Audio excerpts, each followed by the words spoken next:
Hello வணக்கம். எல்லோரும் எப்படி இருக்கீங்க? நாங்கள்லாம் ரொம்ப ரொம்ப நல்லா இருக்கோங்க. இன்றைக்கி நம்ம கார்டன் தொட்டியிலேருந்து புதினா எடுத்துகிட்ருக்கேன். நான் ஒரு 2-3 தொட்டி வச்சுருக்கேன். அதில் கொஞ்சம் தான் எடுக்கிறேன். ஏன்னா இது போதும் நம்மளுக்கு. பயங்கர வாசனையாக பயங்கர ஃப்ரெஷ்ஷாகவும் இருந்ததுங்க. என் கையில் என்ன ஒரு மார்க்கு அப்படின்னு சொல்லி பயந்துக்காதீங்க. இது நான் மைக்ரோவேவ்க்குள்ளே நான் அந்த க்ளவுஸ் போடாமல் கையை வச்சுட்டேன். நல்லா செம்ம சூடாக சுட்டுருச்சு. பட் அந்த மார்க் போக மாட்டேங்குது. இதுக்கு ஏதாவது ஒரு சொல்யூஷன் இருக்கான்னு யாருக்காவது தெரிஞ்சால் சொல்லுங்கள். இன்றைக்கி நம்ம கார்டன்லேருந்து ஹார்வெஸ்ட் பண்ண புதினா இவ்வளோ தான். நான் எப்போ தேவையோ அப்போ மட்டும் ஃப்ரெஷ்ஷாக பறிச்சுப்பேங்க. ரொம்ப ஸ்டோர் பண்ண மாட்டேன். இது ஃப்ரைடே அன்னைக்கு நம்மளோட லஞ்சு. ரொம்ப சிம்பிளான லஞ்சு தான். ஜீரா ரைஸ், அப்புறம் சாட்டே பண்ண வெஜிடபிள்ஸ், அப்புறம் சன்னா கிரேவி, கொஞ்சம் சிப்ஸ் வச்சுருக்கேன். இப்போ ஒரு வாரத்துக்கு இங்கெல்லாம் ஸ்கூல்ஸ் எல்லாம் லீவ் விட்டுருக்காங்க. ஈவினிங் பார்த்திங்கன்னா செடிக்கெல்லாம் தண்ணியெல்லாம் ஊற்றிட்டு நான் டின்னர் பண்ணுறதுக்கு வந்துட்டேன். வீக்கெண்டுங்கிறதுனால ரொம்ப ரிலாக்ஸ்டாக இருந்ததுங்க. அதனால் இன்றைக்கி நம்ம வீட்டில் இடியாப்பம்.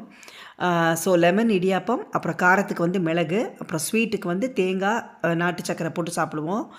7:45 எவ்வளோ வெளிச்சம் இருக்குது பாருங்கள். 10:30 மணி வரைக்கும் 10 மணி வரைக்கும் கொஞ்சம் வெளிச்சம் இருக்கிறதுனால நம்மளுக்கு இருட்டாக மாட்டேங்குது. லைக் டின்னர் டைம்னால் வெளிச்சத்தோடையே சாப்பிட்ற மாதிரி தான் இருக்குது.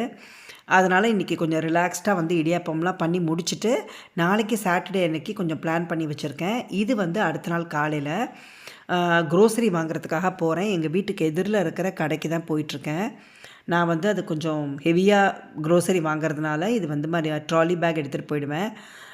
எதிரில் இருக்கிற கடையில் பால் அண்ட் சீஸ் அதெல்லாம் வாங்கிடுவேன்.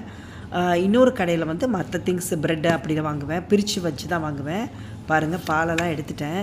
ஆக்சுவலி சாட்டர்டேனா பயங்கர கூட்டமாக இருக்குங்க. கடையிலலாம் பில்லிங்க்கு கூட அவ்வளோ நேரம் நிற்கணும்.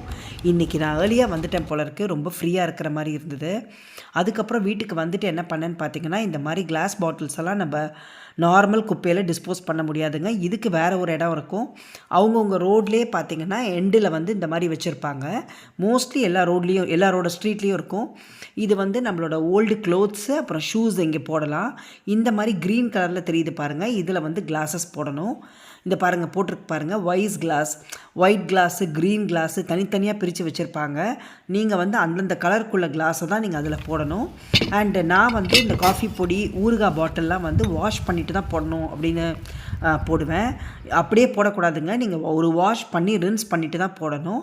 அதுக்கப்புறம் நீங்கள் ரீசைக்கிள் பாட்டில்ஸ் எல்லாம் இந்த மாதிரி இடத்துல போடணும்.